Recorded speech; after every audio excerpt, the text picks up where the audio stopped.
Everyone, good morning. সকালে ঘুম থেকে উঠে রোজকারের মতন চা খেয়ে পড়তে বসে গিয়েছি। আমার তো ডেলি সেম রুটিন।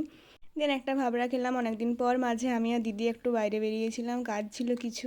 বাড়ি ফিরে এসে দেখছি রান্না হচ্ছে, আর এদিকে দিদি আমাকে বললো আজকে চিকেনটা তুই বানা, কারণ তোর ভিডিওতে দেখি তুই চিকেনটা ভালো বানাস, তো দেখি খাওয়া আমাদেরকে বানিয়ে আজকে।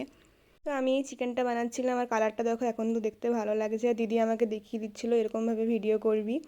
দেন স্নান টান করে লাঞ্চ করতে চলে এসেছি। লাঞ্চে ছিল ভাত, কালু করলা ভাজা, আলু পোস্ত আর চিকেন, আর ডালও ছিল। চিকেনটা খেতে খুব ভালো হয়েছিল সত্যি। দিদি বলছে ভীষণ সুন্দর বানিয়েছিস, আরও সবাই নাম করছিল। আর লাস্টে ছিল দই, আম। দেন ওরা একটু পরেই খাওয়া দাওয়া করে চলে গেল। তো মনটা খুব খারাপ লাগছিল, এতদিন ছিলাম একসাথে, কি সুন্দর। রাতে ডিনারে ছিল রুটি, দিনের চিকেনটা আর পটল আলুর তরকারি। এটা হচ্ছে তার পরের দিনকার ভিডিও। সকাল দিকে তেমন কোনো ভিডিও করিনি। আর বাবা এত বাজার এনেছে আজকে, আরও এনেছিল, মা বলেছে ওগুলো গুছিয়ে রেখেছি। আর ব্রেকফাস্টে খেলাম মুড়ি আর চানাচুর।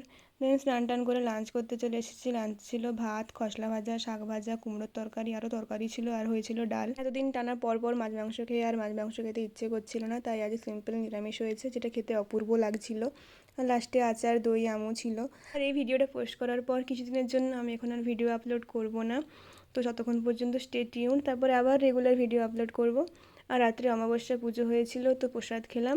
আর ডিনারে ছিল রুটি, কুন্দ্রি ভাজা, মিষ্টি, আর ছিল ডিমে পটলের তরকারি। তো that's it for today. By.